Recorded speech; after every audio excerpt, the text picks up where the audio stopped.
Hello, everyone, and welcome back to the Between Realities VR podcast. It is amazing to be here. It's amazing to have you with us. It's Friday. I don't know the date, but it's Friday. The 17th, June 17th? Friday the 17th, yes. It's Friday the 17th. And things could be a lot worse, people. My name's Alex VR. Excuse you. Sorry, my bad. Don't hit me. Yeah, just teasing, bro. You're right. They could be worse, that is. I'm Alex VR. I am one half of the hosts of this show. The other half right here, Skiva. What's up, bro? What's up, dude? How are you? Boom. Have we mentioned we're in the same room? You guys know that? Yeah.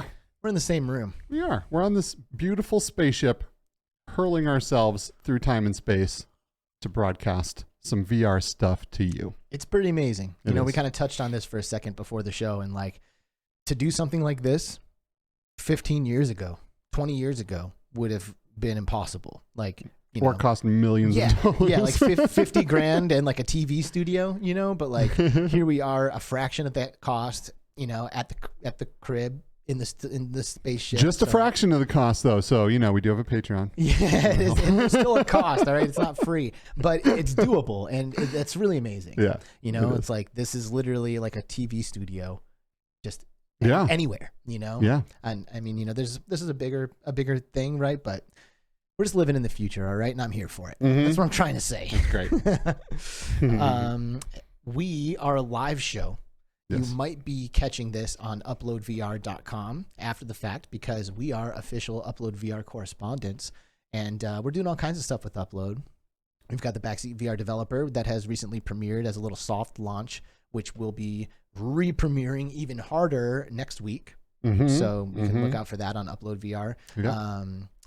You might be catching this on a podcast platform, but yes. we do this live on YouTube's on Fridays. And typically we have a group of people come and join us in the chat, and they are typically amazing. Always have been so far. Always. And except for when Beardo Benjo comes on your show. Oh, yes. Then he brings all the his sex bots come. Yeah, his bots. Yeah. Yeah, the sex bots show up, it is what it is. That's what happens when you're a big deal, I guess. So I've got first in the chat a little Mash Daddy Cool. Mash Daddy. What's up, bro? He was on the show last week with Todd as Q2C Gamer. Yep. And we had a great time. Yeah, Q2C VR Gamer. Yes. Thank you for clarifying. Mike Newton says the weekend. You're damn right, Mike Newton. The weekend is here, and it's all thanks to you. So thanks for being here. Stoked for this one. Diego Darko, have a great show. All looking forward to this one when I wake up. Well, I hope you are dreaming sweetly right now, my good sir. Of Alex. Of me, yeah. of our knock matches where we got destroyed by children. Traveling Man 3775 says, what's up, bro? he said he was running to the store. I hope you're back, man, because we're here, we're live. You can't miss a second. I mean, we can pause the show for him. Should we just? Yeah, let's pause till he gets back. Hey, Jansen Fox TTV is in the house. Says the only thing better than Friday is a Fry evening with the VR boys. Ooh, Jansen Fox. I love Jansen Fox. Funny dude. Catch him early in the morning on Twitch playing Population 1. Wearing some crazy getup. Yeah, looking like a vending machine. German Rifter says he can't watch live, but he'll be here tomorrow. Have an awesome show. Thank you, Daniel. Thank you. We're thinking of you, buddy. We love you dearly. John Tatum in the house. What's up, fellas? Geez, this weekend's a long time coming. Is it a long time coming for you? Yes. Yes. This week was a little tough, but good at the same time. Not bad, just a lot. Man, I took this week off. Oh, good for you. I didn't do That's anything. amazing. Yeah, it was. I played Demeo twice yesterday and won twice yesterday. Well, I guess we'll get into that a little bit in the show. We will. VR Spry Guy. Hello, everyone. Hello, VR Spry Guy. Thanks for being here, dude. Meow, meow, the gamer cat. Yo. Thanks for being here. Word. Mo Beast Gaming made it. That's right. We got a little obscure nerd VR. Andy. What's up, buddy? Good to see you, bro. Word. Classy Grandma's here.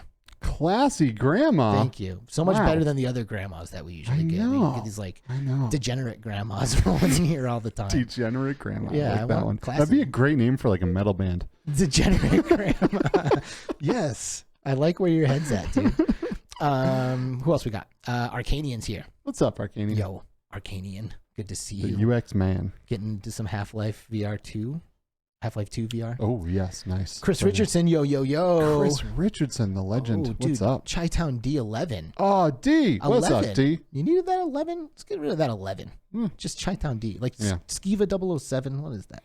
That's what happens when there's no Skiva available. Yeah, I guess. You know, you got to pick a number. Your cool number. your generation, especially from the VR world, like you guys were like the first ones to make like usernames, and like everyone ended up having to put that number on the end, and like Mateo 311, right? Like he's held on to it for all these years.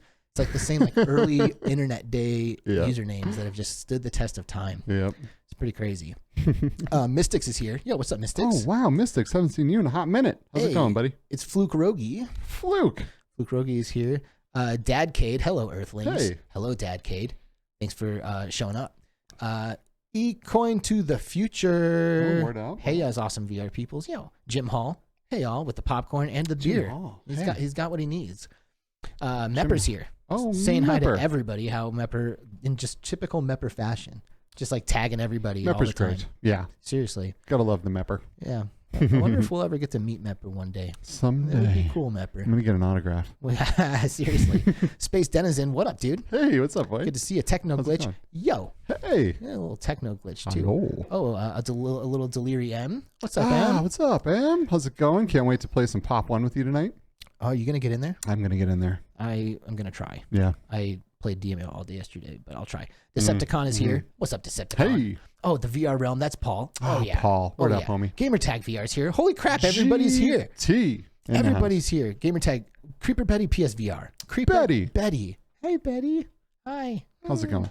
I don't know, man. Listen, if I missed you, I'm sorry, because I said a lot of names. And I feel like I got everybody. You know, Laszlo. That's Cleveland. Hey. Laszlo. That's the one. That's the one. Yep. Laszlo is the one. And Duggars K made it with 6 seconds to spare. Ooh. What's up, Duggars? And no one else has made it with any seconds to spare, because that's done, because we have guests today. We do have guests. And typically these are people who we might even see in this chat on a normal episode of Between Realities, which is pretty exciting. Which is great. Yeah, our guests today have their own show called Virtual Strangers, and it's probably the show that I see more than any other show, honestly, in the VR space. Yeah, here they are. Two amazing hit the dudes. Button by mistake. Oops, here they are. It's Wes and Ruuts. Hey, guys. Hey, what's up, Alex? What's up, Skiba? What's up, Roots? How's everybody doing? I'm doing good. It's Friday. I was looking forward to the weekend big time for a lot of reasons, but I guess I'm glad we're here. I mean, this is the thing, you know, like I'm sure you guys have just been like checking off the days on your calendars, waiting for this Between Realities episode, right? Yeah, we've been actually talking behind the scenes saying they better get us on. No, I'm just kidding. Well, we were saying, I do feel like this has been a long time coming. Like we threw out the idea of having you guys on as guests, like, I don't even know. Yeah, like forever Season 1. ago. Forever ago. Yeah. And now we finally managed to make it happen. Yep. And we are honored to have you guys here. Yes. Thank you so much, guys. Yep. Well, thanks for having us. You know, it all works out. Everything works out the way it does for a reason. And you're right. This has been a long time coming. And I'm just so excited and honored to be on this stage you guys have built. Pretty impressive what you guys are doing over here. Oh, thanks so much. Super cool. Thanks, super guys. cool spaceship. Yeah. I can see myself on the wind. Hey, what's up, Ruth? It's like seeing yourself on the Jumbotron at a sports event. Hey, it's me. Oh, it's me. You know, how do you guys get such good reception in space? Are you on the Starlink? Oh man, we have a direct connection to Starlink because we're on the other side of the satellites. There's none of the clouds, no interference. Yeah. You know, thanks Elon Musk. Awesome, bro. So, must be awesome. Your bill must be frightening. Yeah, but you know, the jet fuel just to power this ship is ridiculous. So, you know, we depend on our Patreons to help us out with that. So. Yeah, we've been trying to power it with hopes and dreams, and those tanks are getting low. You know. Well, I kind of feel like half of the entire VR space is powered by hopes and dreams at this point. This is true. Pretty much, yeah. It was true. like it was a joke, but it wasn't. You know what I mean? Sampler 19, good to see you. Thanks for being here. We were talking just before the show, and Dark Angel and Paradise Decay. Hi. Hey, what's up? It's good to see you guys. Dark Angel, Paradise Decay. Hey, PD, check out my mug, bro.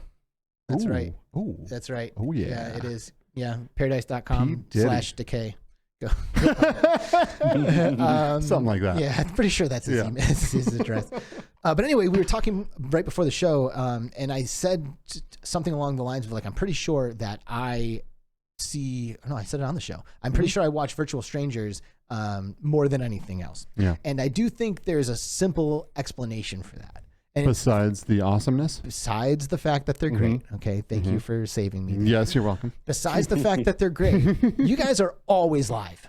Like always. Like how often are you guys going live? Like do you have it planned? Like because I don't even, it's so often that I don't even have to schedule watching you guys. I just go on my phone and there you are. There you are. Do you just decide to go live like randomly, or is it scheduled? And how often is this happening?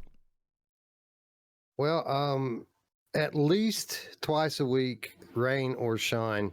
We have 2 running podcast format shows that we do. And I guess podcast format doesn't technically describe what we do on Wednesday, but we go live on Sundays every week to discuss, the week in VR gaming news.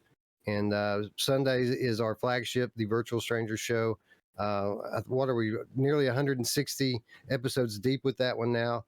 And then on Wednesday night, very, very late in the overnight hours, we do Strangers in the Night, which is more of a variety show. We do podcast discussion on there. That typically those are where most of our first impressions and game review discussions take place. And then we've also found some very creative ways to work in live gameplay into the podcast discussion. So we're at least going live on Sunday and Wednesday, but I say I try because it doesn't always happen. I try to stream live gameplay at least once a week as well, but that's kind of more of a hit and miss thing whenever I manage to find the time. It's pretty awesome because sometimes it'll be really late. It's like midnight, 1 in the morning. I'm like, before I go to bed, what's going on YouTube? Oh, there's a Virtual Stranger. It's 1 in the morning. These guys so are rocking nice. it. Yeah. It's literally so nice, man. Like, because it's like, anybody who watches us, I think would, if they don't already love you guys, that they absolutely would love you guys, because it's a very similar kind of thing that's happening where, you guys are just like being yourselves, it's very authentic, and there's a very strong sense of community, the chat is there. Yes. Like, it's as much like the show is as much a part of my experience as being in that chat. Like the chat is like, you guys have such an awesome little like group and following that you can basically count on to be in that chat, whether or not you're streaming during the day or at night. And when you guys are live at night, to Skiva's point, it's so great to like have that little bubble that you can kind of go into right before bed or whatever. And anybody who does this knows that streaming isn't exactly like a simple thing. Not in VR, it's not. Or even a podcast, there's all kinds of stuff up and running in here right now. You know what I mean? So, so thanks, I think is what I'm trying to say. For sure.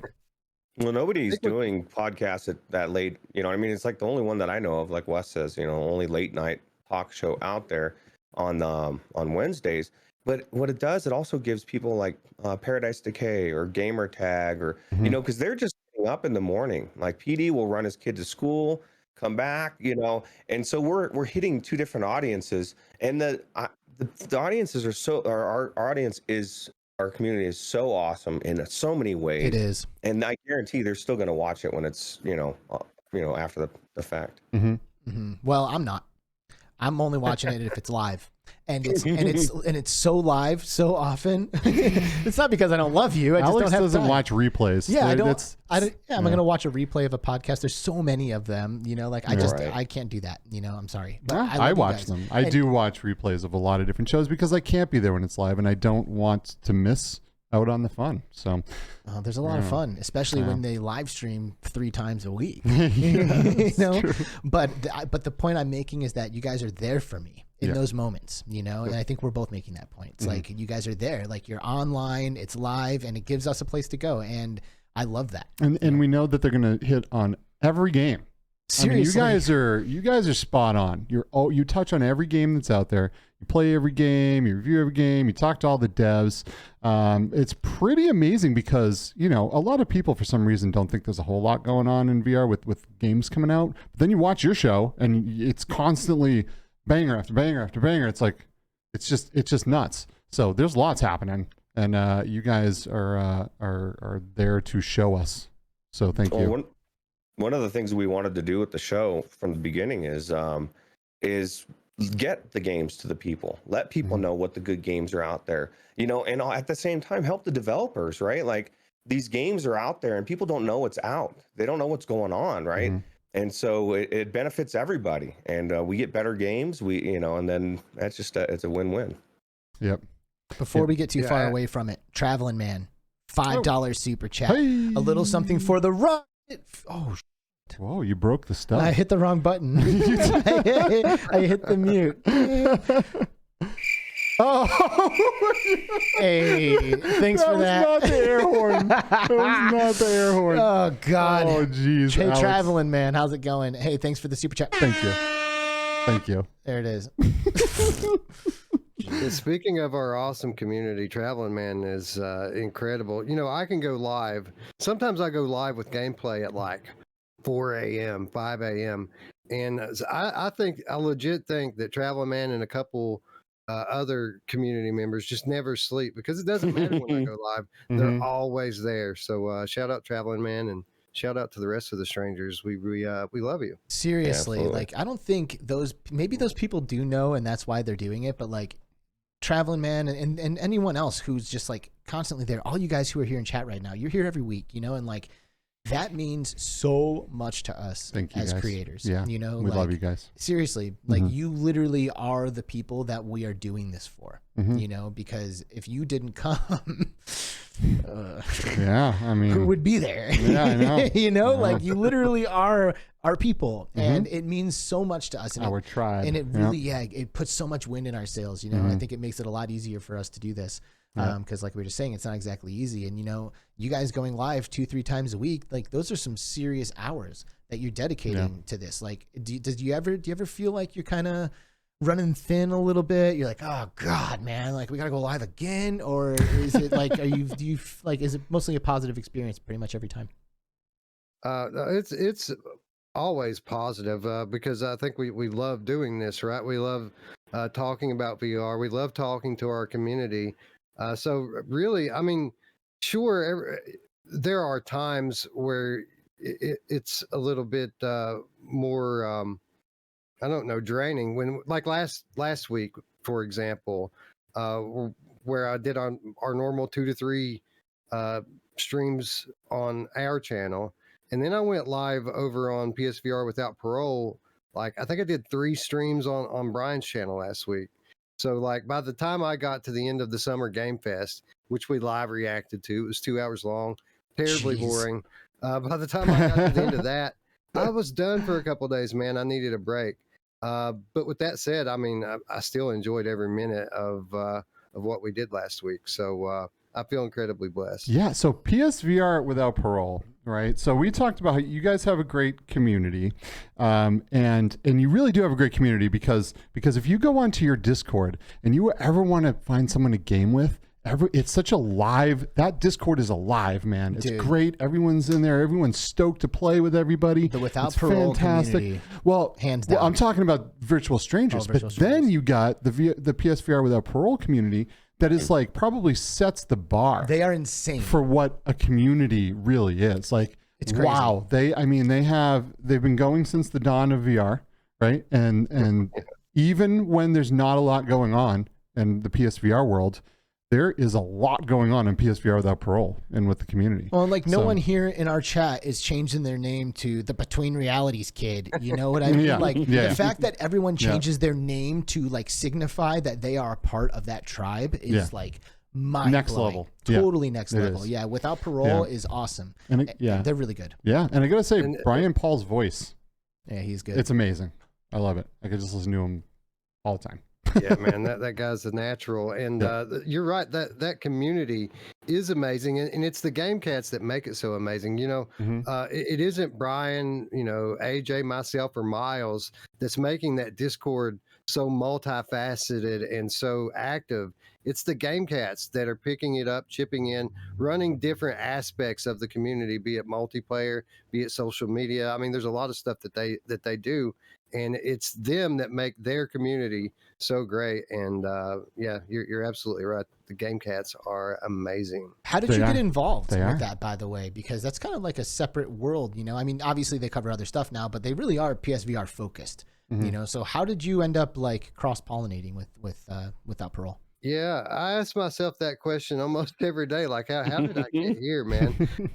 I've been literally watching Brian and his channel for as long as I've been playing VR. I started on PlayStation VR. It was my favorite platform. It is my favorite platform, although the hardware is outdated and it keeps me from enjoying my favorite games as often as I would like. That still is my favorite game library. And yeah, I've been a member of that community for years. And I don't know, I guess just over the last, year to 18 months, we've started to build a little bit of profile for ourselves over on Virtual Strangers.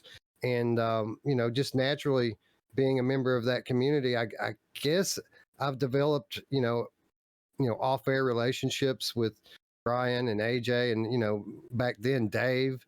And then, that led to collabs, right?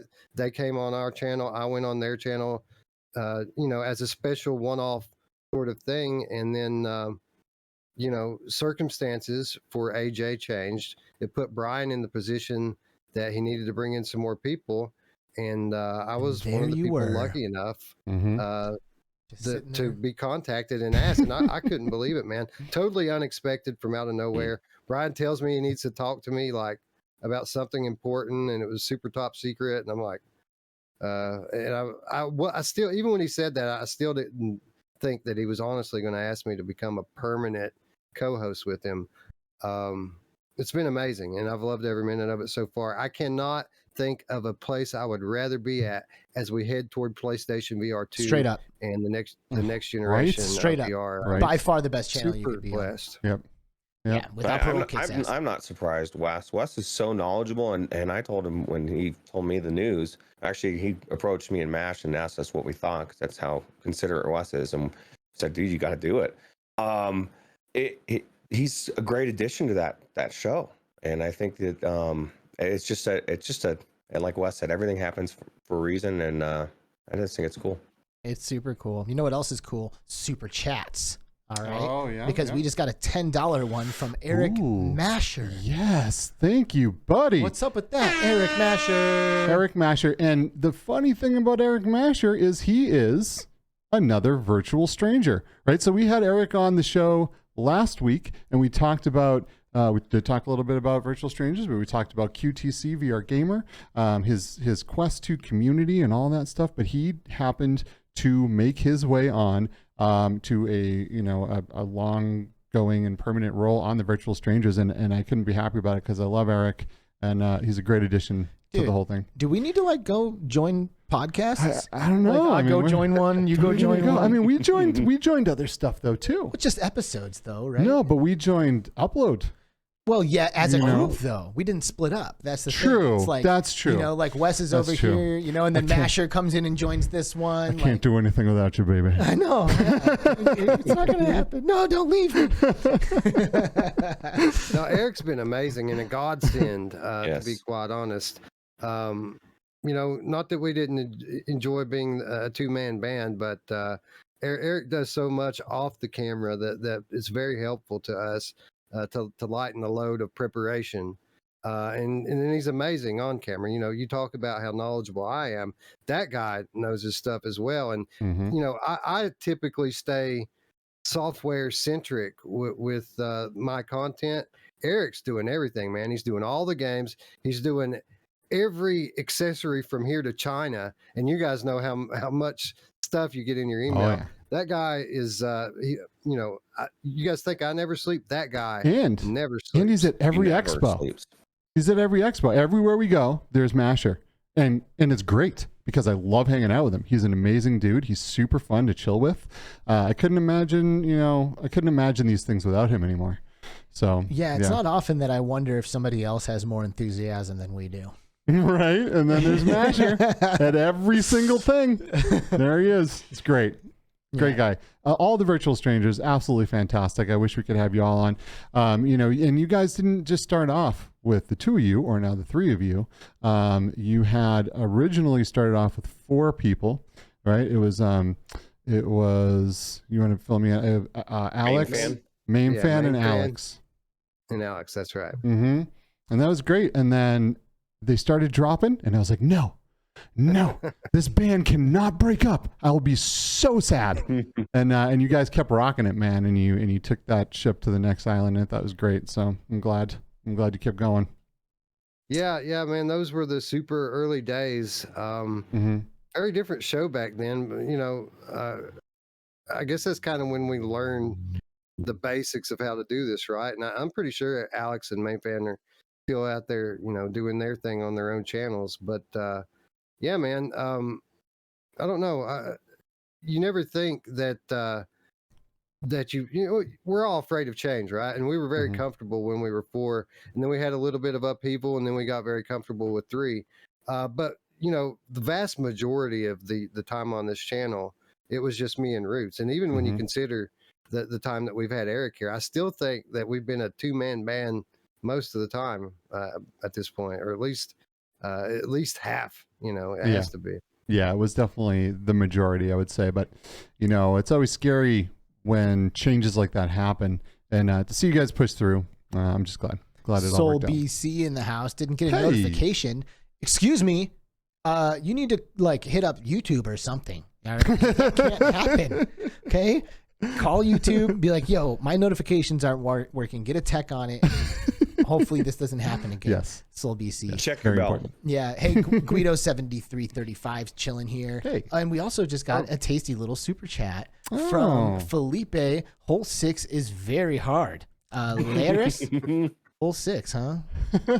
Which hole is that? Thank you. Have you seen the new Walkabout mini golf course? No, not yet. Yes. Okay, the new one, hole 6. Apparently, there's some big phallus thing that there is. Once you see it, you'll never unsee it.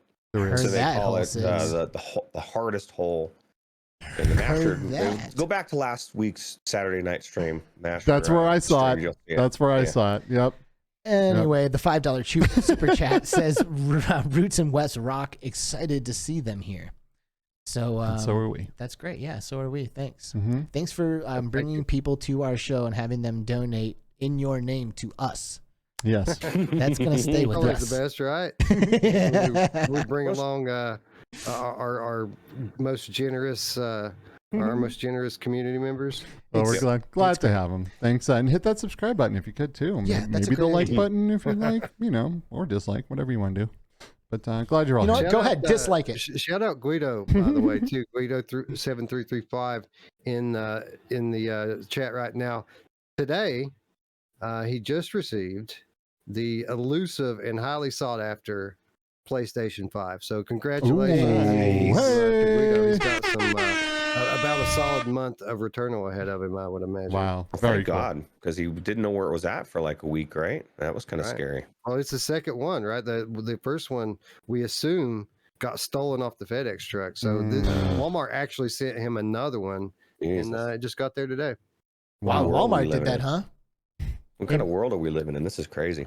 I know. It's wild that we still can't get PS5s, but the PSVR 2 is right around the corner. How does that even work?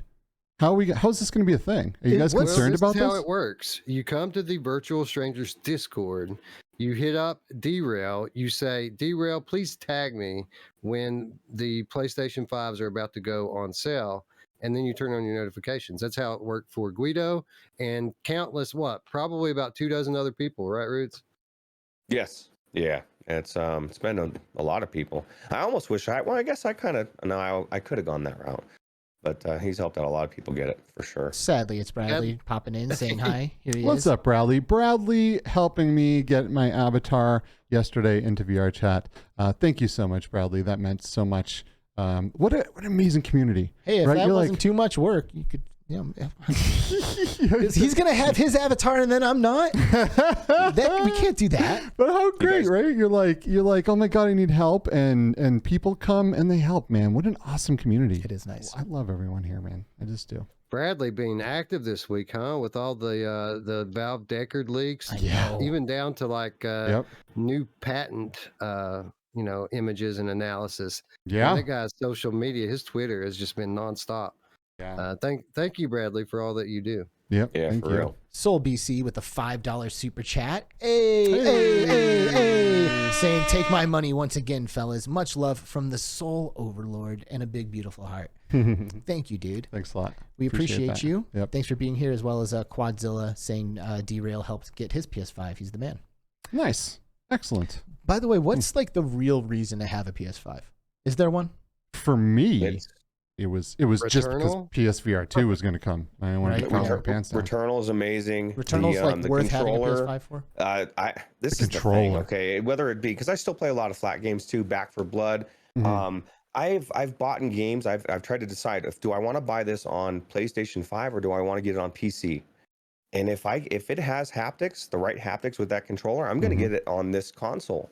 It's the best console I've ever used, and the Tempest audio, the load times on Elden Ring are like ridiculously amazing. quicker than PC. It's the best thing I've ever used. It is powerful. You're it right. is. But when Yeah. I think about like the experience that I like, because like when the Nintendo 64 came out, you're playing Mario 64 on that thing. Everybody's playing Mario 64 on that thing. Like it was like the game and the system beautifully coming together to give you this like incredible next gen experience. And I bought the PS5 and it literally collected dust until Elden Ring came out. And that I could have played on a PS4 or a PC. You know, like So you're not just completely blown away and amazed by the controller. Like I love the controller. anything I play on PlayStation 5, which I don't get me wrong, I don't play a lot of flat games. I played through Returnal and I did the Astros, the tech demo, the Astros Playroom, which is really cool. whatever. It's called. really good. Yeah, It's really good. Yeah. Very cool. But anything that I've ever done with that DualSense controller has just mind blown because I know what's coming, right? I know what PSVR 2 is going to be, and I know how much more immersive these HD haptics and adaptive triggers are going to be once we get a headset to go with it. Next. That's the thing. level. If you think of everything that I was just saying, you translate that into VR. You know, everything about VR is immersion, right? The haptics in that controller are so amazing. And I'm talking Call of Duty, man. Every gun feels different. The recoil, I don't know how much you've played too much on it, but I would start looking into, if there's anything you can try that has good haptics. And I'm telling you, both of the last Call of Duties do. Every gun feels That might completely different. that might need to be it for me, because I played Elden Ring and that was amazing, but I really other than just liking the ergonomics of the controller, I wasn't getting any there was nothing none. There cool, was no extra haptics in Elden Ring at all. So that's really been my main reason, and I agree with you Yeah. guys entirely. The PSVR 2, of course, will be the true reason to own one, and get it now Yes. while you can before that comes out and it's Right. harder to get. Well, yeah, that's mainly the reason that I bought mine on launch is because I don't want to shell out $800 to $1,000 all at once to get PlayStation VR 2. Yeah. We got to break that cost up, and it's just a bonus, to having this super awesome console. Not only to play, awesome games like Returnal, but I can still plug in my my old PlayStation VR headset into that. And while not many games benefit from the extra power of the PlayStation 5, there are a few. Dreams is a lot better. Star Wars Squadrons is a lot better. No Man's Sky is a lot better. Burning Truth, Firewall. Even, some people claim that Resident Evil 7 is like much better. Iron Man. I went through Iron Man on the PS5 with the PSVR because the load times on the PS4 were really hard to deal with. Yeah. But on the PS5 they were fine. It was it was amazing. It was great. Yeah. Really enjoyed it. Absolutely. Hey, Papa Boney in VR, catching us Hey. while we're still live. Good to see you, dude. Papa Boney. I went into Phasmo with Papa Boney. You Yes. played Phasmo? I did, man. These guys, Papa Boney and Surgical Gaming, were just bugging me to play this game, and because they know I'm terrified of it. Did you put the haptic vest on? I did, and I felt that thing touch me, and when it did, I just ran right out the god dang door, man. That's good. Oh man. Hey, by the way, Dude, I want to take a moment. I've been struggling with that 20% discount for like a week, man. I keep thinking about it and looking at it, and there's what, like 3 days left now that the X40's on sale. Oh yeah, I mean, B-Haptics never does sales, dude. Like, Yeah. they're rare. I know. So if you are into it, this is when I would do it. And I live in my vest. yeah, it's it's Wes. It's Father's Day, Michelle. yeah, it's Father's Day, man. What a Like, Father's that's And the you whole got thing. an awesome father there, a Yeah. husband that deserves a vest. He does for Word. sure, and it's $100 Word. cheaper than it normally is. Okay, so That's huge. that's a lot. That is huge. I live in my vest. I wear that thing almost every day. Yeah. Sometimes I put it on and the game doesn't even have the haptics. I'm like, oh man, what's happening? Did they have to? Dude, you're such a big imposing guy. Did they have to like make you like an X45 or something? I actually have an custom made? X80. I sewed two X40s together. No, the You thing. know, Matt's is thinking about buying a 40, and he said he's gonna, if he does, he's going to give his 16 away to his community. Ooh. That's Or his great. patrons. Dude, That's they're- great. They Heck give yeah. away so much stuff. They're They do. kicking off a month-long Shadowgate VR event right now, where they're giving stuff away. I mean, pretty much constantly for the next 30 days. You know, the giveaway parade never stops over there on Q2C. That's true. Mhm. If you want to get Yep. yourself something for free, go hang out at Q2C. Yeah. We even real. tried to give away free stuff on this show, and literally, like, no one cares about free stuff at Between Realities. Like, That's weird. it is so weird. Sometimes we drop codes and people No don't one even pick them up. uses them. Yeah, they just sit It's there. weird. Yeah. I don't So know. we kind of like Yeah. pump the brakes on it. Every now and then we'll get like a juicy one or two, and or like the developer will be like, "Hey, will you just share these with your community?" So we're Mm-hmm. like, "Yeah," and we'll just go like drop them somewhere. But for the most part, people don't come here for giveaways, you know, which I guess is cool, right? Like it means that they're not here Yeah. just for the chance to get something. But getting a free thing while watching a show is pretty fun. You know, It like, is. I even like it now, and I get free games and stuff all the time. You know, like I'm still entering over at Mash's thing and trying to to win everything. Yeah. You know, It's pretty awesome. It Yeah. is. Yeah, Who doesn't like free stuff? So it is weird when people don't collect the codes and stuff. But yeah. And by the way, just Moby's Gaming says they got the X40 because of Skiva. This is like nothing that's being worked on right now, but B-Haptics does know that larger people want these and has absolutely like played around with the idea of making like a, you know, like An XL or something. yeah, like the Viking edition or something, you know. Well, I'm not a little dude. You know what I mean? you're I'm not. very tall and you know, a little bit thicker. So, and it fits me barely, but it does fit me. Yeah, you got it maxed You know what out, I mean? right? I do have it maxed out. Yeah, I absolutely do. And it, you know, it doesn't go down as low either. But I mean, they don't. If they made that thing to fit someone my height, I mean, it would be giving people thigh haptics. It you is know what I mean? crazy. So like, when yeah. we pack to go to trips and stuff, we'll both pack 5 shirts, but my 5 shirts compared to his 5 shirts is like it's like a small stack versus a huge ass stack of clothes. Like, it's a big difference. By the way, I need to say this before we go any further. Okay, Yeah. Happy birthday to VR with Jasmine. yes, It is Jazz. VR with Jasmine's birthday, and I don't think she's here right now, but I just put her channel in the live chat, and if you guys haven't checked out VR with Jasmine, it's her birthday. There's the link. Click on it. Give her a subscribe. I'm currently wearing my amazing limited edition VR with Jasmine T-shirt with a shiny holographic logo that, you know, you're gonna have to you have to make something special happen in order to get this version. Okay, not everybody gets this one, but she has an amazing merch store with Yes. cool T-shirts and other fun little products that she's branded. And Yep. happy birthday, Jasmine! Happy birthday, Jazz. Happy birthday! Yep.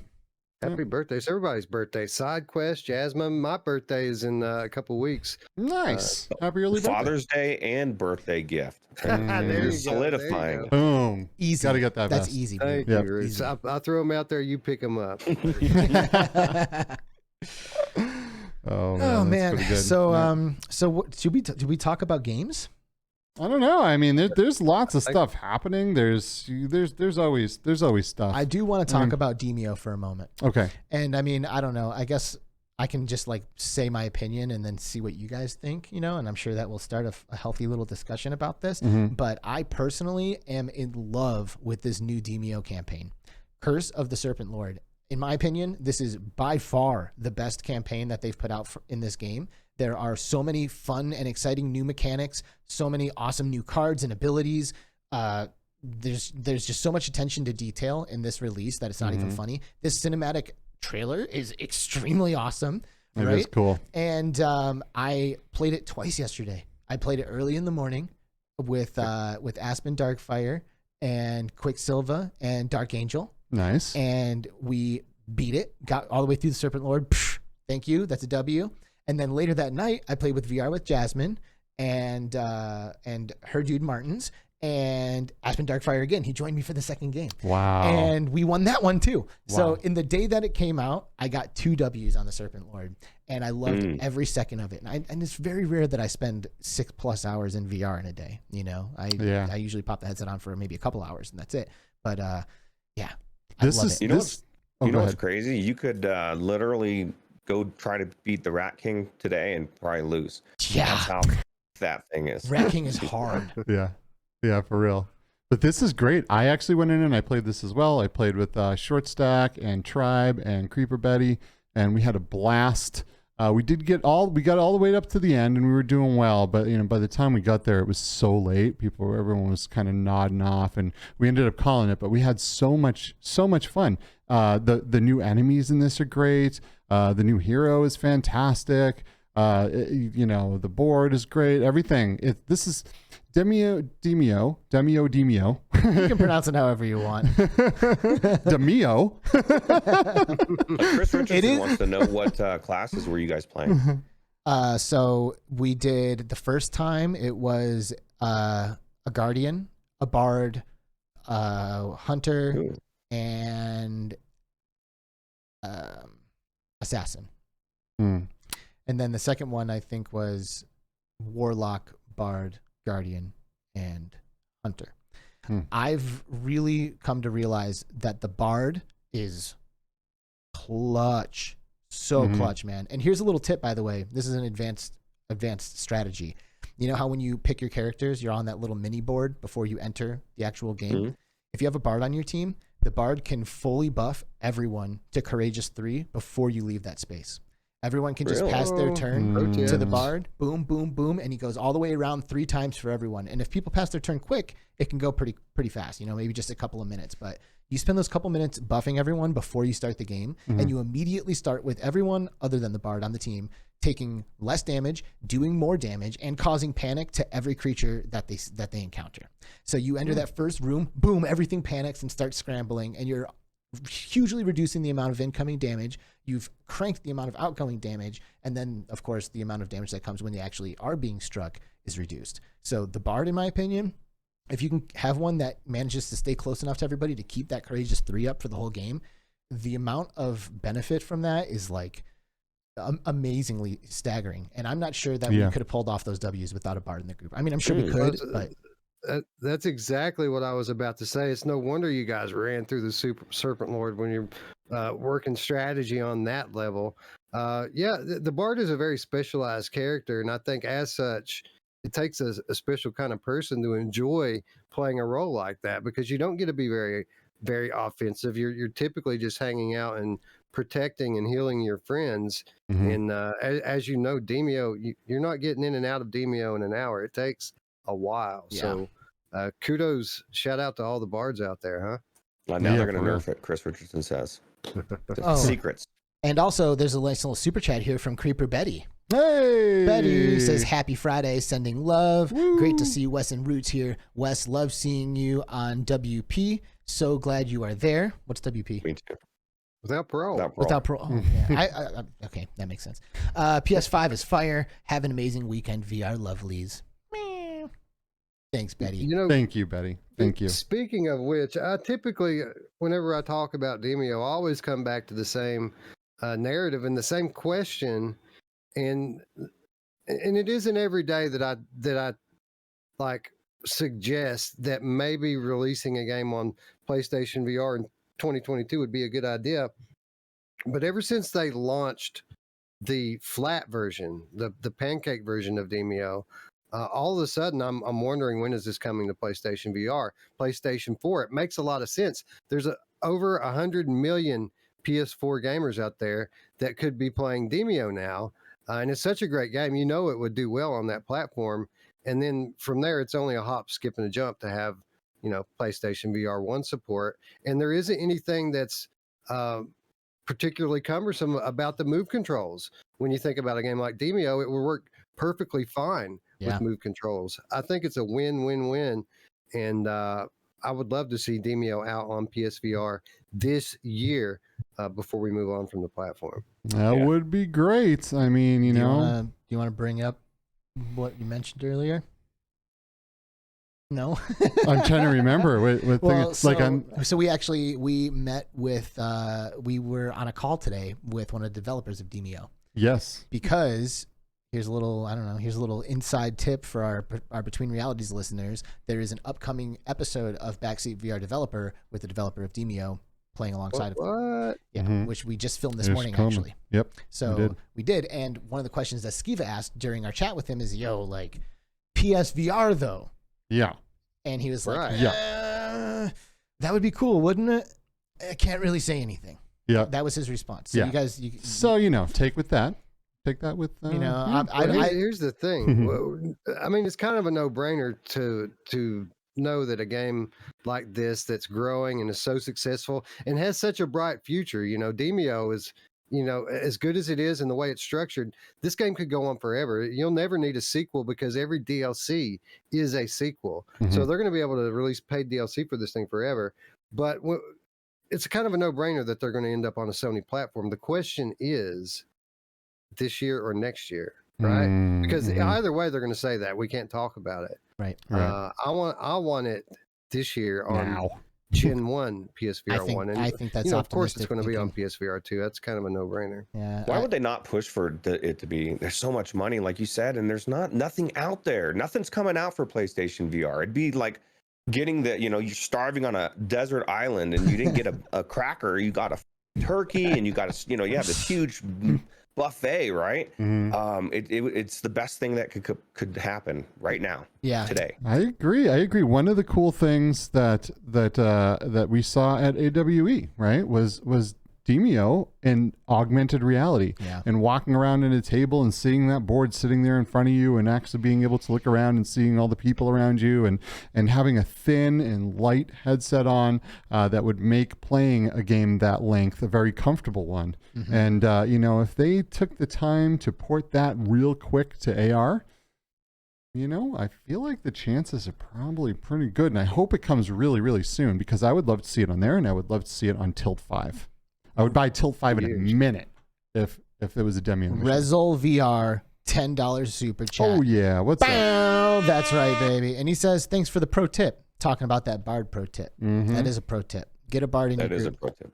You know who else loves pro tips? That's right. My mom! Hey, you have it! Sorry. Oh, dude, who would have known that he had the button ready to go when he's not hosting?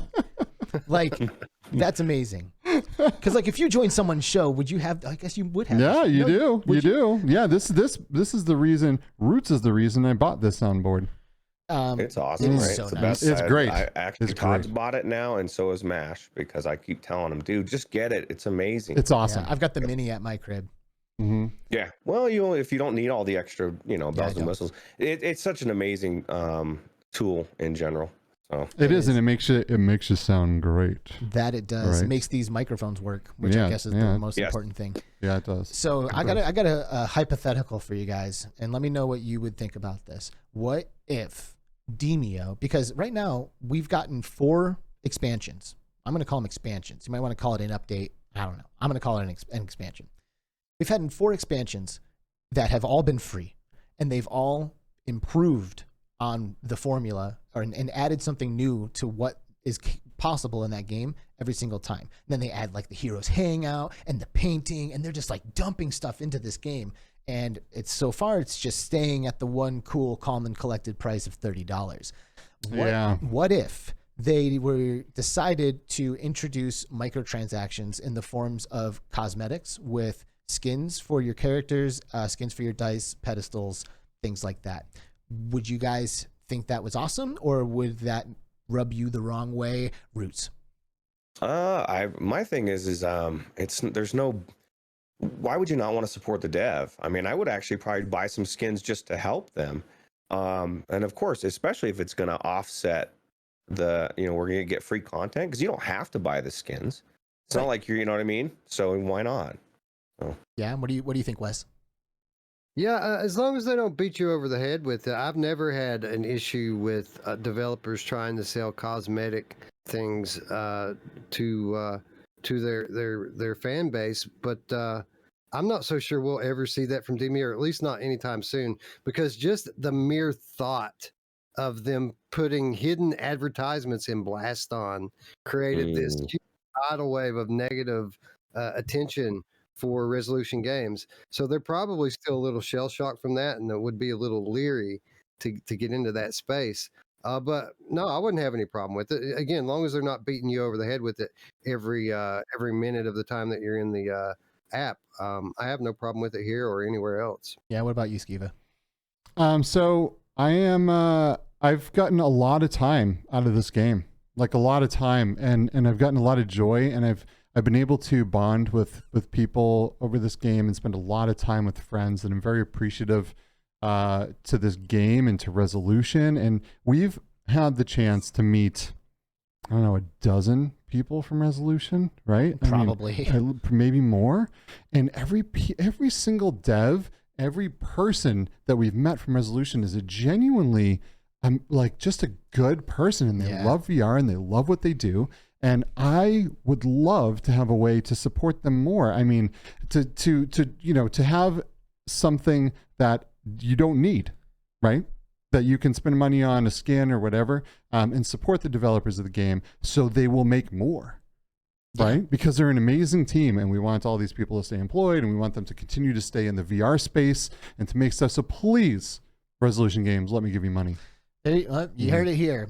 I'd be for it. It would be easy for me to drop, $4 or $5, whatever, on a skin that like makes the assassin look, I don't know, like a different color, a different model, or maybe something fun or goofy, or I don't know. I mean, I don't want them to get too crazy with it, because right now, with all of the aesthetics that they have, like there are already skins and stuff. It's just all the progression. That's like where they decided to kind of give you a sense of progression. But they could do some over the top stuff and charge people money for it. And I love that they did the painting thing too. So this week I went in to the painting thing with Reese the King and Creeper Betty, and we painted our little minis and made stuff on canvases. And I thought it would be really cool if you could take those minis that you painted and play with them in the game. I think that would be super sweet. Just a way to be able to reskin the default assets with what you've made. That'd be neat. I mean, I don't know. That's a good idea. Yeah. I think that'd be great. Well, let me ask you guys this. I think everybody obviously on board here with additional ways to support an amazing developer like Resolution Games. But here's the more difficult question. When do we have our $30 worth, guys? When is it okay for them to start throwing $5 price tags on these new decks, these new adventures that they're selling us for this? Because I got to think that the package as it stands today is pretty good value at $30 as it is. Yeah, I was happy to spend the $30 when it was just the original campaign and there was not a second level even to go into. Yep. And I would say never, to answer your question. They should never charge for that. The game should continuously grow, but that's why I brought up the microtransactions things. Like if they can sell cosmetics in the game, then they don't have to worry about charging people for the extra content, because the hardcore players are going to buy those skins. Period. Right. They are going to spend the money. So you think this should be like a pistol whip sort of deal where they just go on forever with the never-ending content? Really, the way I think it should be done is like Population 1. Because Population 1 does battle passes, which I think is such a great method to make money and reward your most hardcore players. Because the people that play every day are going to get more out of a battle pass than someone who doesn't. But the value is there regardless of who you are. Like if let's say that you don't play every day, but you want to get something, like there's skins that you can buy in that game. There's stuff that you can do that isn't going to take weeks to get it done, that will still make you feel like you're getting something fun and exciting and new. But those who put more time and energy into their battle pass are going to unlock more and get all the stuff or whatever. So I think battle passes are fantastic. And I think if Demeo did like themed battle passes, you know, where they did like, I don't know, like a woodlands battle pass, and like all the skins have like leaves and like branches growing out of them, and then they do the next one and it's different, you know. They could theme them after the after whatever the adventure is. So like Totally. they could have say if it were right now, they could have like Serpent Lord themed. Yeah, like serpents coming off of the shoulders and stuff, you know. Right. Totally. Right. Yeah, that'd be dope. I just want, you know, I'm always okay with that. I'm always okay for a developer to support themselves and pay their employees, and be able to make more games. So yeah. So I mean, I guess Resolution's doing okay, right? Because it's not just Demeo either. Like they have other games out there that make money, like Blast On and I don't know. I guess that's Cookout, but it's really Blast On and Demeo, right? Like those are the top two. Yeah, and then they're super proud of the work they did on that Akron as well. That kind of I love that game. Mobile crossplay title that is a multiplayer deal. I love that game. I wish that game got more love. Honestly, I've played it a couple of times and have had a blast with it. I really love that, like that what is it called? Asymmetrical stuff, where like someone can join on their phone, someone can join on a computer, someone's in VR. Right. Like I think that stuff is great. Yeah, I'm surprised more people don't stream that and you know, have their audience be able to come in and, you know, run around as squirrels and you're fending them off. You know, I watched a stream, I don't know, 3 weeks ago with Tribe Grey Wolf and his wife, Mrs. Grey Wolf, and they played Rico's Fragments. Do you remember that game? No way, they did? Yeah, and she was going through the haunted house and people in the chat were connecting up and slamming doors and trying to get her killed, and she's screaming and freaking out. And like, what a fun stream. Like that is so much fun. Like genuine interactivity, things happening in the game from the people in your chat. It's so much fun. And Akron, it can absolutely be very, very much like that, where people can come in and really contribute and be on your stream without actually even being in a VR headset and being able to watch you. Yeah. So very cool stuff. They do awesome things there. And by the way, let's not forget the OG. You know, Angry Birds, Isle of Pigs, right, yeah, which kind of put them on the market, or on the map rather, in the VR market. True. That game, you know, big turnaround. Like I wasn't the biggest fan at first, but the updates that they added into that game, and you know, the more challenging levels that they added through DLC, really made that game, and it's really it's still fun today to go back to. It is. What a great studio. Absolutely great studio. Sterling Youngman in the house. We named them Studio of the Year last year when we did the 2021 show. Nice. They're up there for me as well. Sterling Youngman. Hello, Sterling Youngman. Hey. Thanks for being here. Troy Gillis chilling. A little Z-Storm VR. Z-Storm. Oh, Z-Storm. Did you shorten your name? Yeah, it was Z-Storm Games. Yeah, now it's Z-Storm VR. Wow. All right, Z. I like it. Next it's going to just be Z. The artist formerly known. We love you, Z. Z being one of the most entertaining streamers out there, with all kinds of interactability within, you know, for his stream, and really keeps it fun. So go check out Z-Storm as well. He's also one of those that's going to put on the X40 no matter what. Oh, yeah. He's just like, it's a part of his outfit. Yes. He's super into it. Yeah. So, Skiva, what do you think if they interact, made it to Phasmophobia, where your stream could interact and fuck with you? Ooh, can you imagine? That would be... I can't go in that game as it is. I can't even imagine if people could connect and mess with you. Like, forget it. That game scares me to the core, man. Like, and you know, I got to say, so I did go in there with some friends, and it's not as scary when you got a bunch of people joking around and your friends are in there and it's all funny. If you go in there alone, forget it. That game is terrifying. Alone? Do people play that alone? Because I went in there with Tiffany from Skydance Interactive, and I don't know. I didn't find it very scary, but it's always lighthearted when she's around, right? Yeah. You know what else is harder when she's around?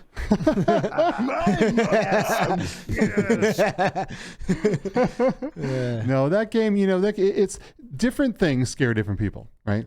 Just so happens that like I had a hard time sitting through like the Paranormal Activity movies because I was like on the edge of my seat, wanted to just run away, right? So something like Phasmophobia is obviously going to get me in a very immersive environment, but it's not like that for everybody. Different things scare different people, you know. So, but that one gets me. That gameplay is I mean, it's like hide and seek with a ghost, dude. It is. So like, there's been times where I realize that like I'm alone and I have nowhere to go, and I'll just like sit in a corner and like I know the ghost is close, but I can't move because he's close. I'm just like, well, I guess I'll just die then.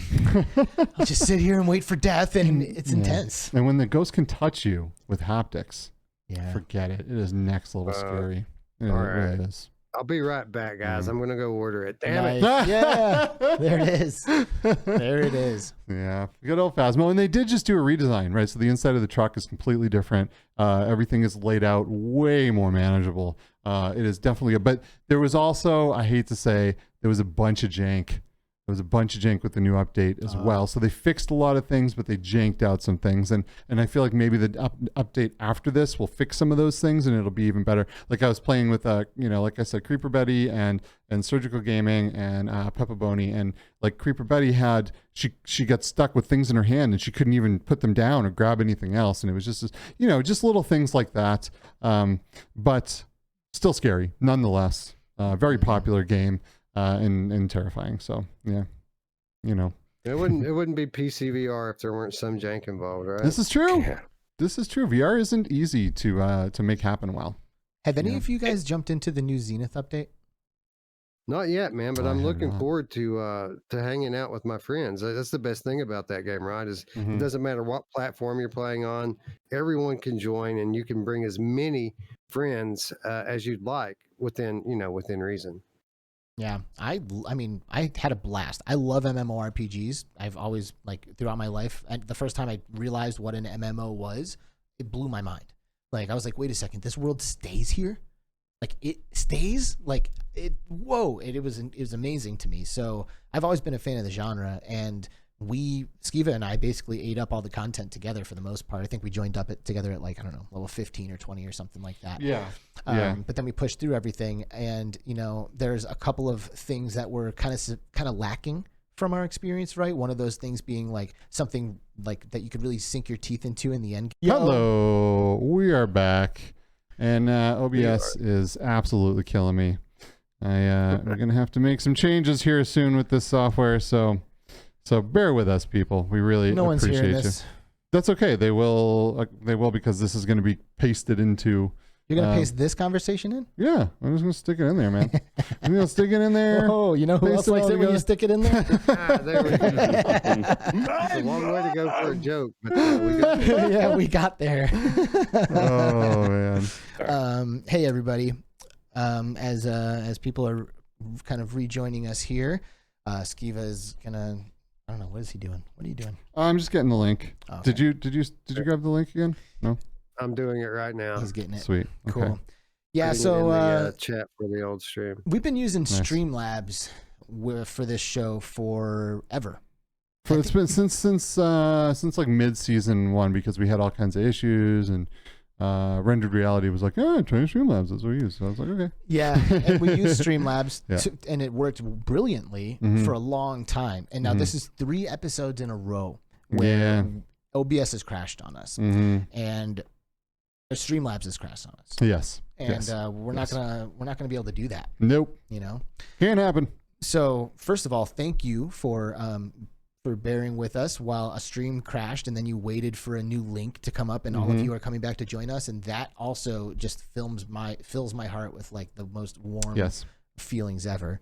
Because typically you would almost assume that if your stream dies, so does your audience, right? Like everybody's gone. Yeah, true that. They're like, show's back over anyway, and it's lunchtime, so let's just move on with my day here. Yeah, we only had not even 20 minutes left. That's too bad. Yeah, it is a bummer. Oh, well. So we're going to, we're planning on taking a season break. I don't know if we mentioned this yet, but we are going to take a break. We're going to end season 5 before August. So we're going to do episodes into July.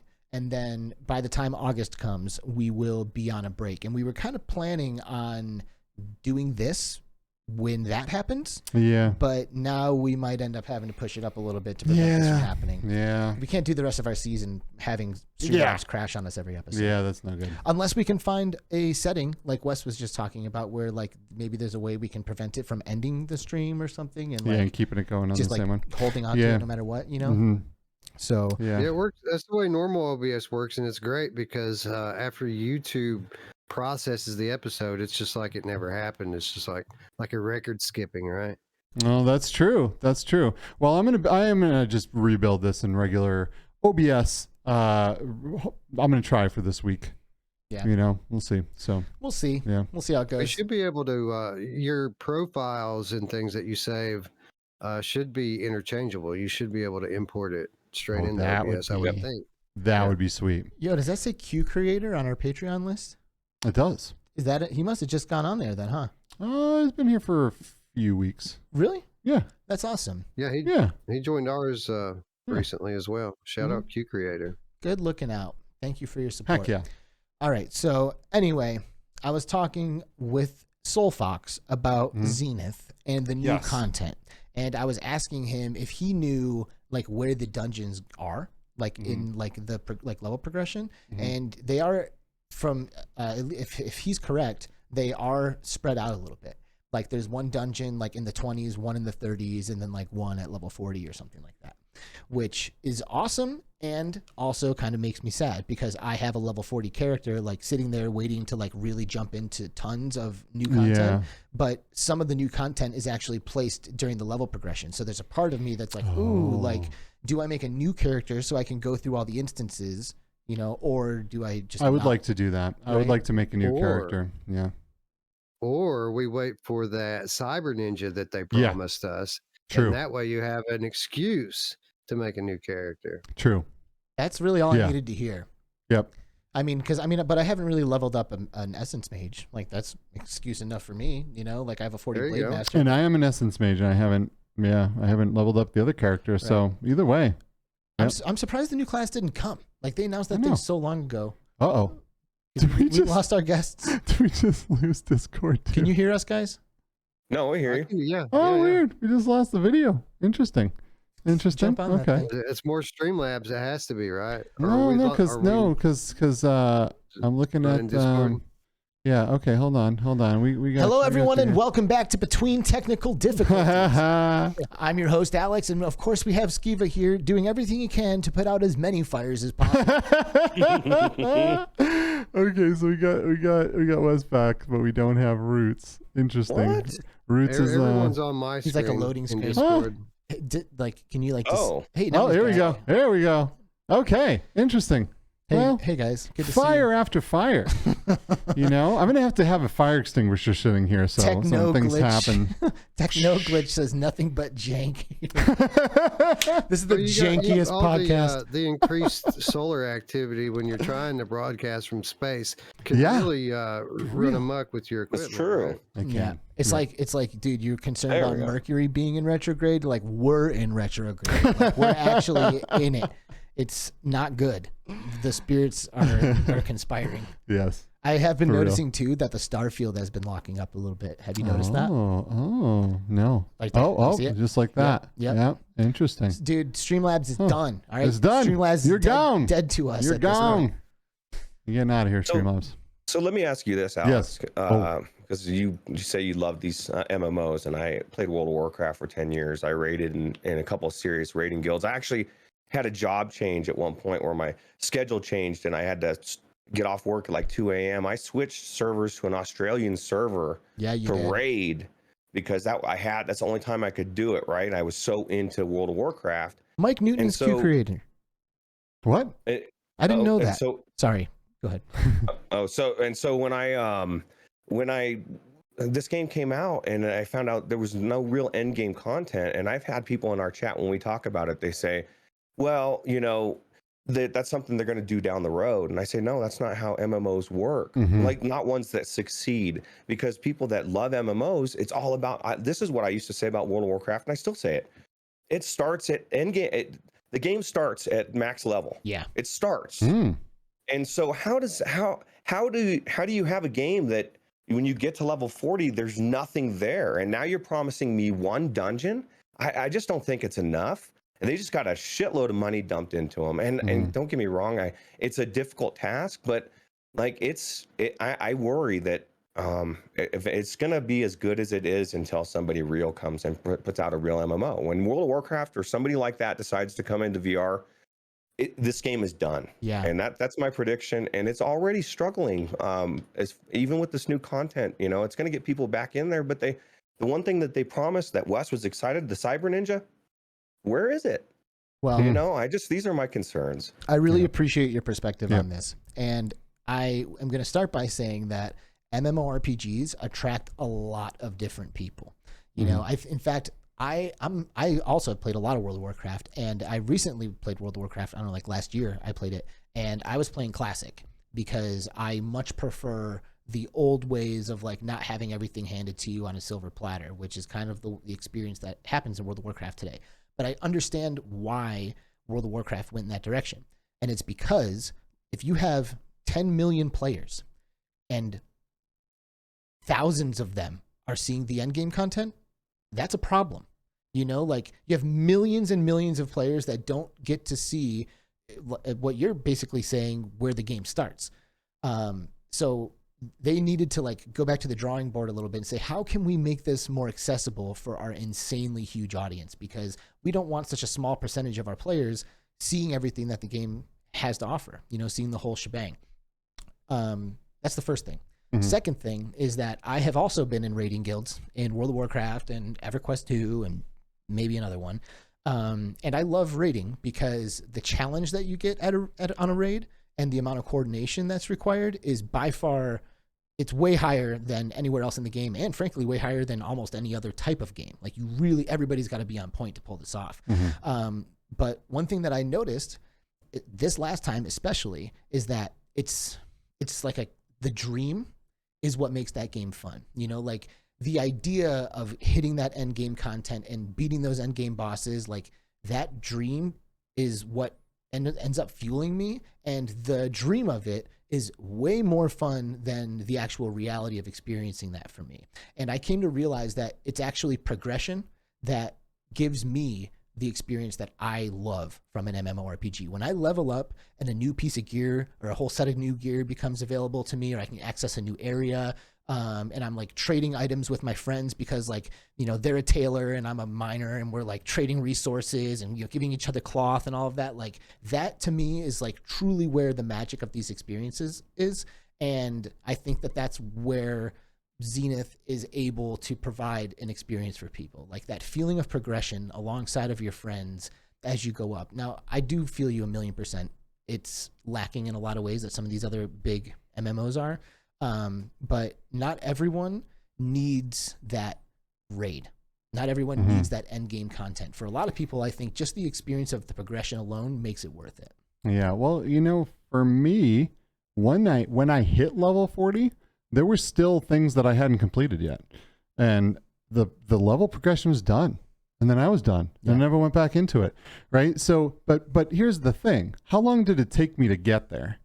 It took a massive amount of hours for me to get all the way to level 40. And the amount of hours that I put into that game for what I paid for it, what was it, 20 bucks? Or was it 30 bucks? I can't remember. 30. All right, 30 bucks. Is that right? I don't remember exactly, but I don't think I have gotten that much time out of that amount of money anywhere else in my life ever.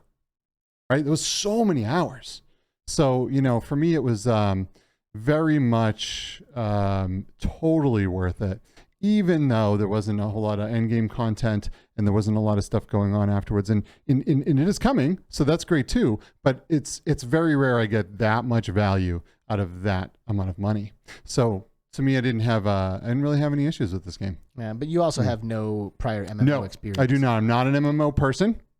So I do not speak from a place where, you know, I played World of Warcraft and all that stuff. This was really the first time I really got into one.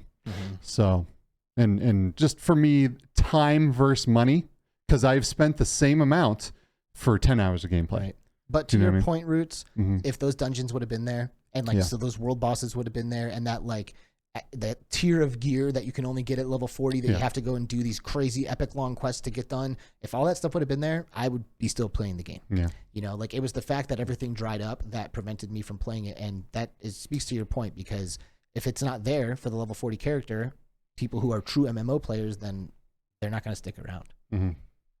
Yeah. Well, and that's exactly what happened to me, except for I didn't even get to 40 because I I started finding out from a lot of people and people talking about it that it wasn't there. And my thing is, and this is VR in a lot of games in general, and we're getting better, but it's like they'll give you all this stuff and then you have nothing to do with it. Like you have this gear, but there's no, like you said, no crazy Black Temple thing that you got. You know, I mean, there were so many things that, you know, it was so elaborate. And I get exactly what you said, because I've gone back to Classic, and as much as it's a grind. Yeah. And sometimes you think that grind is not even it's too much. But I just feel like that there's a balance. I don't know that they've necessarily found that they need to. I feel like there's a timer. There's a timer ticking, because VR is about to explode, and I want them to succeed. Yeah. Well, we all want these like incredible experiences in VR, right? Like we want these huge, not even necessarily the franchises, but like the quality caliber that these huge franchises put out. We all want to see that happen in VR. And I don't know if you guys follow Denny Unger, the follower or the creator of Pistol Whip on Twitter, but he has kind of spoken to this a couple of times, and he's like, yo, like, first we didn't have the money to make these games. You know, like the people in VR did not have the capital to put out these projects that you guys are talking about wanting. So we put out stuff like Pistol Whip so we can make the capital and like get the ball rolling on everything that we need. Then we start the development on these big IPs, these big games. But guess what? It takes a long time to finish. Yeah, like there's probably 4 to 6 years, right? I mean, average. I'm guessing that there's a good dozen huge IPs on the way right now that we don't realize are coming. Yeah, because they can't announce it yet. You know what I mean? There's got to be at least 12 massive IPs, VR titles that are coming, and some that I know who are working on them, but I just don't know what game they're making. But I've had a couple people say like, this IP is massive, dude. Like, no, like people are going to lose their minds when they hear this. I've seen a couple of developers who have mentioned this kind of thing. So I think it is coming, you know. Think about that 4 to 6 dev, years that it takes to create massive IPs like this. You know, the Quest especially just isn't that old. You know what I mean? The life cycle of the Quest isn't even the length of the development cycle of a game. So, we all want this stuff. It takes time to make it, though. You know, it just takes time to make it. And I think it's coming. I do think it's coming. So for sure, it's coming. And I mean, there's going to be so many on the PlayStation VR 2 platform alone. And that's not to even consider all the stuff we know that Meta has cooking with Ubisoft, you know, with San Andreas. And there's just so many, there's a lot that's right around the corner. And that's why it's such an exciting time right now. San Andreas, dude. Yeah. Like, that was a while ago that announcement came out. And I feel like, you know, the hype is kind of shifted back down to the bottom a little bit, you know. But to think about an actual Grand Theft Auto game like officially being released, not a mod. That's huge. You know? That's huge. Yeah. So huge. But I gotta say though, like the mods that are being put out right now for flat screen games in the PC VR world are insane. Like everyone is losing their minds over the mods right now. Yeah. Most of the best stuff I've played this year pretty much have been mods. I mean, there's been a few exceptions, you know, really good games that came out this year, like Wanderer or Moss Book 2. But for the most part, the really, really great ones, this is the stuff I've spent the most time with, have been mods. So yeah, absolutely, modders are killing it right now. Yep, for real. For real, there's a lot of good stuff, and there was an update to Pistol Whip too. And I'm sitting here trying to find the trailer for it. Contracts of it. Yeah, because I am a huge fan. All these years later, I am a huge fan of Pistol Whip. Really enjoy it. Every time I go in there, it's the only game that makes me really just want to move. You know, it takes a lot out of you to play this game, but it's all super fun doing it. So, you know, I love this. It hurts my legs just to hear you say the words Pistol Whip. So does anybody know what this update brings? It brings contracts, so you make money, I believe, to completing different types of different sets of levels. I haven't played it yet, though. I'm going to be playing it this weekend, so I'm going to wait to speak on it a little bit. But I just love this game so much. Yeah, it's a little bit more freeform with objective-based gameplay. From what I understand, I haven't really read up on it. Maybe it's like less high score and more like get 50 kills or get this many headshots, or you know. It's aiming to make an already very replayable title even more replayable. Mm-hmm. Yeah, they have added a lot of content to Pistol Whip. Yeah, they really They do. sure certainly have, and I think they kind of found their format with the story based stuff that they've been doing. That's just amazing. Yeah, it's been great. And a lot of inspiration with the themes and stuff. Mm-hmm. Hey, Vivian's here. What's up, Vivian? Hey, Vivian, how's it going? Good to see you. Little Virtual Steve is here too. Virtual Steve, word up, word and up. A little Rudels Vedno. Hey. Heck yeah. How's it going? Mr. Trinidad says we need a proper fighting game in VR, like a Mortal Kombat and a Tekken. And I agree. But Didn't someone just announce? Oh, wait. Yeah, is that NDA? Cluj Interactive. Oh, okay. That's not NDA. All right, good. Yes, Cluj Interactive. Yeah, I just announced the fighting game. Oh, wait, which one? Yeah. What's it called? Do you remember? It's called was it Final Fury or something like that? Something like that. Yes. Yeah, which was really interesting from Final a company that does rhythm-based games, right? To actually have a VR fighter. Is it? Yeah. Is it like a first-person fighter?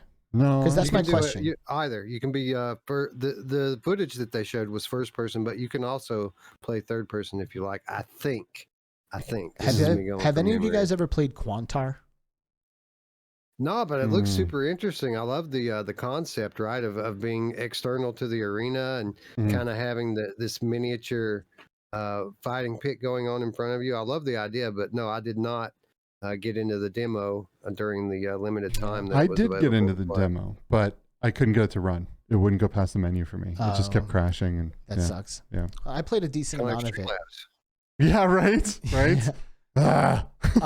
And I think that like, unfortunately, Quantar fell a little bit short for me because fighting games are like about quickness and like responsive, like it's like frame perfect kind of stuff that needs to happen, you know? Yeah. And Quantar is very heavy. Like the characters move slow. The abilities take a long time. Like to a come out. Tekken type of slow, or No, like this needs to be faster, kind of okay, slow. okay. And got you. but the thing I love about it is that you are controlling a third person character like you're playing Smash Bros, you know? So your thumbsticks and your buttons are being used like in a regular 2D fighting game, but then your hands can be used in like I don't know, I think there might be a way to interact with the board or something like that this way. I love that. Like I am not huge on the fighting games that are in first person for some reason.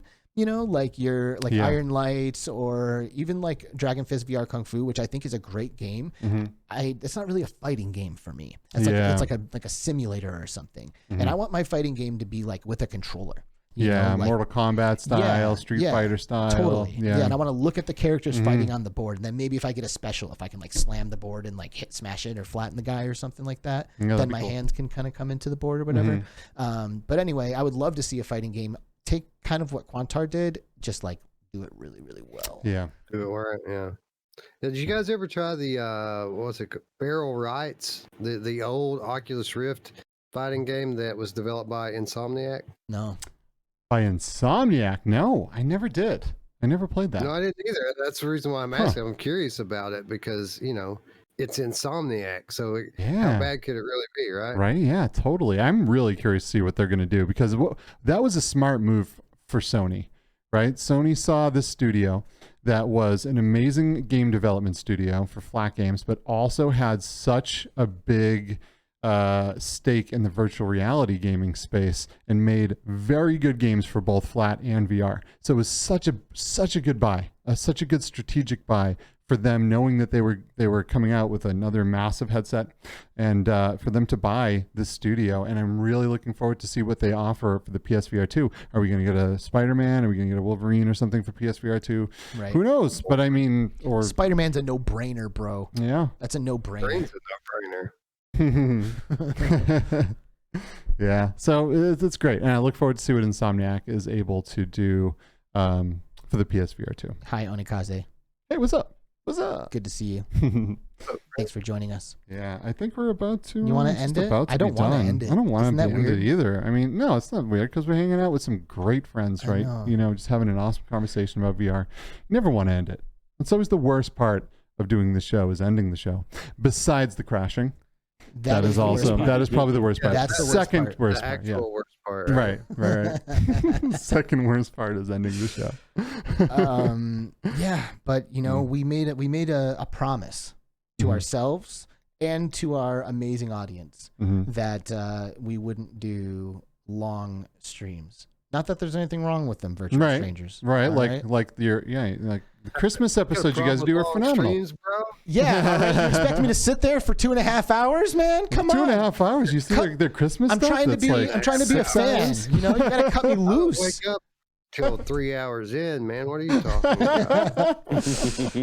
Yeah. These guys are the kings of the long streams right here, for real. No one has longer episodes than their end of the year episodes. QTC is telling us to keep it going, but I don't know. It's like, here's the thing, man. 90 minutes is a lot to ask from someone. You know, for me it is. It's like, and I appreciate that people want to see the whole show. Yeah. You know, because like sometimes I'll be into a show and I'm like, I'm gonna watch this whole thing, but then like if I don't know how long it's going, then all of a sudden I'm stuck there for longer than I maybe was anticipating. You know, sure. That kind of you're busy. You got stuff. I mean, you got that's the thing. That's one as a content creator, right? It's like you want to be doing all these podcasts, but I don't have time to. I can't watch everybody's podcast, and like your guys' show is right smack in the middle of my work day. So the chances of me watching that live are slim to none, right? Wes's show is the same thing for without parole. And so there's like certain people I'm going to be there for or want to be there for. And then there's other ones that I probably won't end up watching because I'm doing all this, right? It's tough. Crazy. Guy says 90 minutes is just long enough for us to get through the intro. Our intro has taken 45 minutes before. But we go off on tangents and we have good conversations in those intros. Some of the best conversations. And that's gold, intro, right? right? And that's gold. Yeah. So it's a tough call, you know. I mean, maybe we'll just extend this one for a slight amount until I start seeing these viewers drop off. And we'll cut it. Oh God, and it's actually not even has nothing to do with that. Even if there was just 10 people here with us right now, or 2 people here with us right now, it just like I don't know. It just seems like it's early to end it, doesn't it? It is. Yeah. We did lose a little bit too. So we did lose. That, right? We lost. This is like a whole second stream. So actually, we can do this one for 90 minutes. It's like a new episode. Oh man! And after you guys get the OBS lined out and start a new season, we'll come back and finish the episode then. There it is. All right, sweet. Actually, maybe we can do the switch to OBS live on the show. Live on the show, I'll just reconfigure a whole new thing. We'll do that live on the show, ladies and gentlemen. You ready for this? Mo Beast Gaming drops a super chat and says, I want to thank Skiva, Alex, Mac VR, Surgical, and the VR community. I've been experimenting with YouTube and I'm making the full jump to showcase my love for VR and devlog my own VR game I'm working on. That's what's up. Wow. That's what's up. Heck yeah.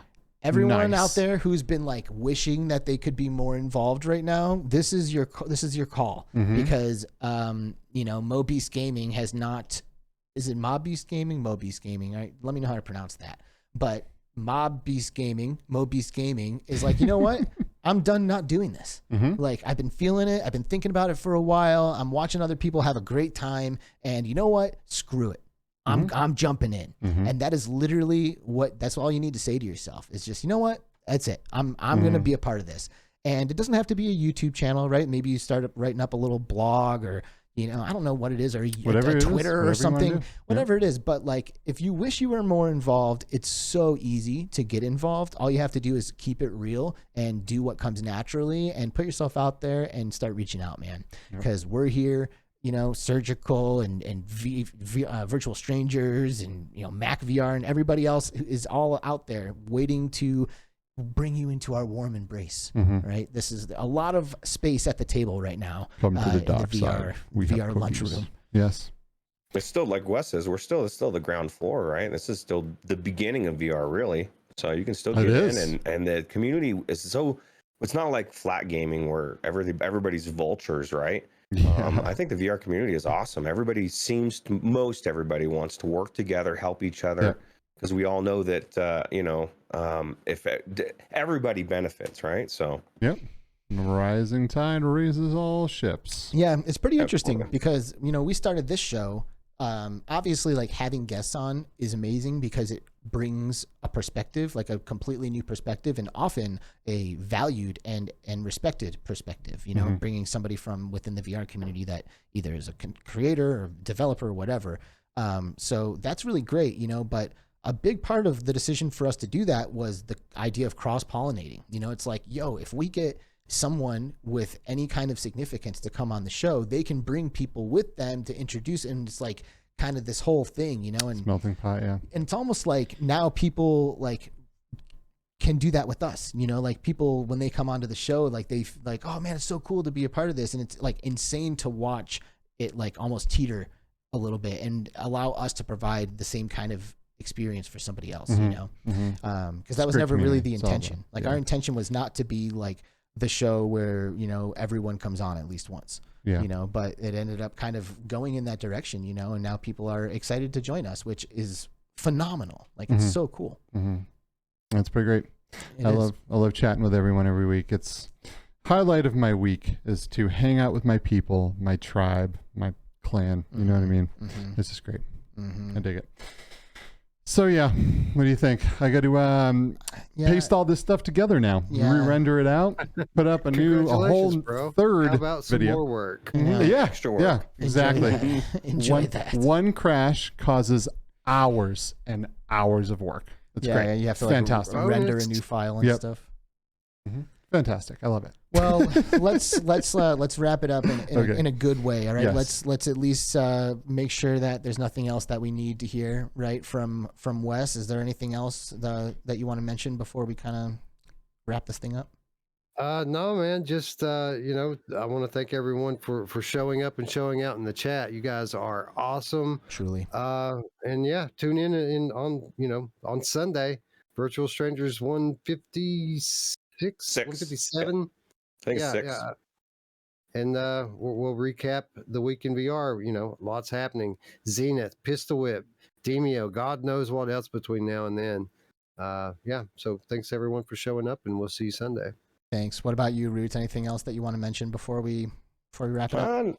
Just I appreciate you know, like Wes said, everybody being here. I'm not going to say everything you just said, but but I appreciate you guys having us on the show, you know, and the timing of it is perfect because you're on Upload VR, some more eyeballs for Virtual Strangers, which is always good, right? Hell yeah.